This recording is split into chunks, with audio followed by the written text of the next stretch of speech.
Good afternoon. Friday. We made it. Happy Friday, friends. It is Friday, August the 25th, 2023. Here we are in Indiana. It's about 1 o'clock here on the Friday afternoon. It is hot. 90 degrees outside. Heat index well over 100. So if you are in town, if you're around here, be safe. Drink some water. Try to stay in. There's a lot of high school football going on. We can go through some cool matchups, but if you're not in Indiana, you don't care. You've got your own matchups. So everybody get out, support your local high school, support your local community. There's a lot of good games out there. We are here in Indianapolis, and there's a ton of good games within the Indianapolis region. It sounds like everything moved back about a half hour, maybe an hour. Usually the games here in the Midwest start at 7 p.m. They're going to start at 7:30 or 8. It's going to drop 2 or 3 degrees, so it's going to be a little bit better. But still, it's going to be very, very hot out there. So make sure you are drinking and not dehydrated. Make sure you're drinking and putting that cooling towel on and getting out of the sun, doing everything you can to stay healthy. So last night, we stayed up super late, till 12:30, to watch our Cincinnati Reds. They are in Arizona and unfortunately lost 3-2. I'll tell you what, Merrill Kelly, 12 strikeouts, an unbelievable changeup that he had working all night. Williamson for my Reds was really, really good as well. But unfortunately, Mr. Young came in for my Reds. We were up by a run and a 2-run blast. A 2-run homer, basically. Corbin Carroll hit a 2-run blast to right field. I'm trying to look and see how far, but anyway, it doesn't matter. Nick Senzel was down in the minors, came up, pitch hit, home run, boom. We think we're good. Reds have got the lead. Everybody's cruising. Williamson went 6 innings, 6 hits, no runs, 6 strikeouts. Kelly went 7 innings, 1 hit, 12 strikeouts. An absolutely dominating performance. When he got 2 strikes, he threw that changeup, and that thing it had a little bit of a drift to it, and it just absolutely killed the right-handed batters. It just fell out, basically. So, and Carroll came up, runner on, boom, home run in the 8th, took the lead. They shut it down and game over. So, Sewald came in for his 28th save for the Diamondbacks. So, that was on the baseball side. I watched that more than anything. The Colts were playing last night. Our man Anthony Richardson did play through the first half, which was awesome. He looks great. And I talked about this yesterday. All the people are losing their minds because what do we look like in the preseason? And they're 2-1, and here we go. Who knows? They played against the number 2, some even number 3 team defenses for Philadelphia. The Colts defense looked good, but again, no Jalen Hurts, nobody of substance really playing for Philly. So the Colts were out there. They played a lot of their starters quite a bit. This was really a dress rehearsal for them, and they needed to do that. So Anthony Richardson looked good. His numbers aren't going to blow you away, but there's a 3rd and 10, and people have been talking about this since it happened. But there's a 3rd and 10. Takes the shotgun snap, and a linebacker comes right up the middle. I forget who it was. And when Ryan Leaf was the quarterback, not Ryan Leaf, oh my gosh. Ryan Leaf.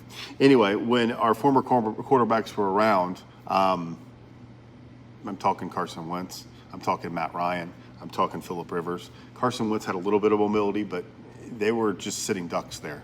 They did not have this type of mobility. So AR5 takes the snap, free rusher. He sees it, does a spin, get out of it, and basically runs for 5 yards. So is it anything that is going to show up in the stats that will knock your socks off? No. But instead of 4th and 15 and a long field goal, it's 4th and 5. You move up basically 5 yards, chip shot, field goal, good. There you go. That's the kind of stuff that we're excited about here in Indy. It's going to be real interesting to see. We've never had a mobile quarterback. Never. Andrew Luck was, but they really, really wanted him to throw and then run as a necessity. There are going to be set times where AR5 is running. It's going to be an option. And also just watching his mannerisms, watching what he did. He really, there were a few different skirmishes at their practice where they had the joint practice with the Eagles, and their first touchdown, he's over in the end zone doing this, giving them the fly Eagles fly. So he's a competitive spirit. I love the tenacity that he has. He was all in. He wasn't complaining that he was playing in the preseason. He wasn't moping when receivers were dropping balls. We'll get there in a second. But he looks to be the legit, true leader that the Colts need. And this quarterback position has been a rotating door. They thought they could put a Band-Aid on it with Phillip Rivers, and they kind of did, but they got to the playoffs but got beat. And then Carson Wentz was our guy. Not even close. And then Matt Ryan, we have the team to go. This team stunk. The offensive line was awful, and you have an old quarterback that doesn't move with no offensive line and a running back that got hurt. You're screwed. So a couple things. Michael Pittman looked good. Josh Downs dropped one right over the middle. Man, AR5 threw like a 25 to 30 yard throw right down the middle, and it just literally went right through his hands. And I'm a North Carolina guy. Josh Downs was awesome last year for my Tar Heels, but he has to make that catch. Has to. There's no questions asked. He has to make it. But Kenny looked good. Alec Pierce is an interesting one. Second round pick last year, never really got going. Once in a while, had a brief kind of flash. Hey, look at that. In this preseason, he has not been good. Had 3 or 4 drops, just has not really had any separation. So we'll see what happens there. He's a second-year guy out of Cincinnati. I'm not too confident that that's going to work. I think that that's a good pick if you are New England and you need a second, maybe a third slot receiver, or you are Miami and you've got Tyreek Hill, and who do you line up over here as kind of a possession guy? He got to catch the ball. That's the end result. You got to catch the ball. And then on defense, we'll see what happens. Kenny Moore was playing in the back end of it. He's kind of the leader back there with injuries and suspensions and stuff. But Isaiah Rodgers being out is huge. Gosh, that's so big. He really plays really, really well. And not having him is going to be big. So we'll see what happens here in a few basically weeks. Not this week, but next week. We kick off. So we'll be excited about that. See what happens with our Colts. They've got to get off to a better start. I think they've lost 8 or 9 week 1 games. They've got to get going fast. Cut down day is Tuesday. There's no new news about Jonathan Taylor. We'll see what happens. Again, we talked about this a lot. This is the 3rd day in a row that we've talked about it. He's supposed to find a trade partner by Tuesday, and the question is, can you find a trade partner that not only gives the Colts what they want, but gives JT what he wants? JT wants a big contract. He wants to be an extended. He wants to be the running back that kind of sets the market for everyone. Well, Miami was the one that kind of was the leader in the clubhouse to get him, and all of a sudden now they're talking to talking to Vegas about Josh Jacobs. So we will see. We'll see what happens there. I'm really excited about. Real excited to see what happens with the Jonathan Taylor thing. Part of me says, you know what? Jonathan's a great guy. I love him. We've got his fat head. My son's got his jersey. Let's work something out. We can do this. We can mend this. And the other half's like, you know what, man? To come out and say, I have a year left of my contract, I'm going to play it out, and then have a meeting with your running backs and kind of say, oh, no, I'm going to wave the flag for the running backs and the money. Just go. Just go. And it sucks. It sucks. But that running back position is no longer, here's my workhorse, I'm going to pay him $20 million a year. That's just not going to happen. Delvin Cook is one of the best in the league, and he had a 1-year, $8 million contract. And that was kind of one of those things where that kind of took longer than what it should. Was that his hesitancy or the Jets? We don't really know that, but we'll see. We'll see what happens there. But I'm excited about the Colts season. I'm excited to see what happens. They're going to have a lot of cut down. Danny Pinter got hurt yesterday and rolled up on his ankle. I don't think it's one of those where it's long-term. I have not seen this morning what happened, but they're going to be active in the waiver wire and that group of people that goes through those cuts. Instead of the week-by-week cuts, now on by Tuesday, you have to get down to that 53-man roster. So it's going to be interesting to see what's out there. It's going to be interesting to see who is cut, who does not come back with all these different franchises. There's going to be some big names. My big name that I'm guessing for the Colts is Mo Alley-Cox. I don't think he's done enough. I don't think that they were too happy with him last year. He's got the body. He's got the build. He's so huge and a freak athlete, but he's just not really performing as he should. They've got Jelani Woods and some other tight ends that they're, I think, more excited about. So we'll see what happens there. But that's my big cut for the Colts is Mo Alley-Cox. Also, I did check out the latest episode of Hard Knocks. Hopefully you are watching along. Now, I'm going to be honest here. I like Aaron Rodgers. I'm an Aaron Rodgers fan. I think that what he does is really, really intelligent. I think it's really, really funny. I think he's a really smart, brilliant guy. If you don't like him, you're going to hate this show. Hate it, because it's a lot about him and a lot about his interests and a lot about his mentorship with Zach Wilson. you really get to know Robert Saleh a lot. He's a good dude.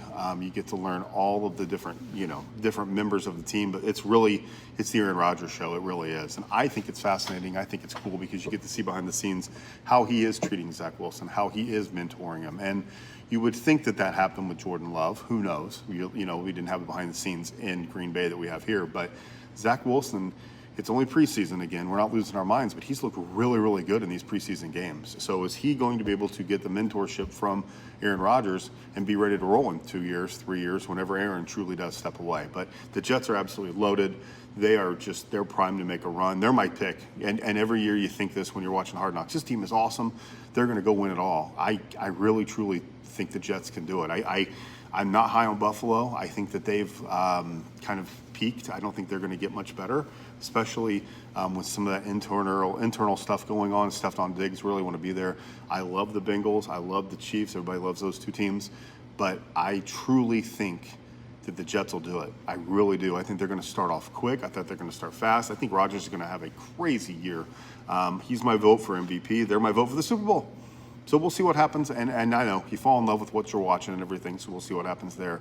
But it was a good episode. It was really, really fun. You could see them playing against Tampa and the inter-squad practices. There are a lot of fights. And I watched Pat McAfee and some of these former players. Pac-Man Jones is on with him, and they said, you know what, it happens all the time. It does. They have fights every single time because these players are sick and tired of beating up on each other. They're sick and tired of being at camp. They're sick and tired of living in a dorm or a college, not being with family.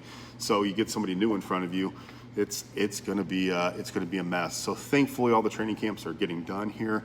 They can kind of get back to their normal activity, normal schedule they're going to have here for the next 6 months, and really kind of zone in on who's on the team and what's happening. But Hard Knocks is really, really good. Again, if you don't like Aaron Rodgers, don't watch it. I love it. I think it's really, really fascinating. And I think they found their fastball. I think it's back. The last couple of years have been kind of iffy. I think this is one of the best years they've had. I truly do. They do a really good job of showing off the stars and showing off everything with the Jets. So a lot of preseason football tonight. College football tomorrow kicks off. We've got Notre Dame and Navy. Notre Dame is a huge favorite, so we'll see what happens there. Maybe I'll try to have a show tomorrow morning so we can maybe talk a little bit about what's going on and kind of handicap the games and see what we think about it. But for us, we're going to be watching some baseball tonight. Friday the 25th, we got my Reds at Arizona. Detroit is hosting Houston. Washington, Miami. Yankees and Tampa. Rockies, Orioles. Cubs, Pirates. Cardinals, Phillies. Guardians, Blue Jays. Dodgers, Red Sox. Angels, Mets. It's an interesting one. Athletics, White Sox. Rangers, Twins. Padres, Brewers. Royals, Mariners, and Atlanta, San Francisco. So a few games that are really, really big, Atlanta and San Francisco. Angels and Mets, that's going to be an interesting one. Shohei is going to continue to bat, so we'll see how he does as he's figured out the prognosis there. Anytime the Dodgers come to the East Coast is a big deal. The Cubs and the Pirates, big deal. A lot of games. I mean, heck, the Reds and Arizona is a big game. So San Diego and Milwaukee, big series coming up. So anyway, that's going to be it for us. Hopefully you were able to tune in. If you're a Colts fan, you were able to tune in last night a little bit. Let me know. Comment below. Let me know what you think about the game. Let me know what you think about the team, the squad. I like it. There were a lot of different offensive looks that we never had before with the Colts, a lot of play actions. And one thing I really did like was when there was a option read and the running back got the ball, Richardson still played the fake out and acted like he was throwing and stuff. He looks like he's the real deal. So anyway, hopefully your team looks good this weekend. Hopefully you can watch your team, enjoy it. Hopefully watch some baseball. The Little League World Series Championship is this weekend, so tune into that too. But get out tonight and tomorrow. Support your local school. Support your local high school. Get out and watch some high school football. Take care. Thanks a lot. Have a great Friday afternoon.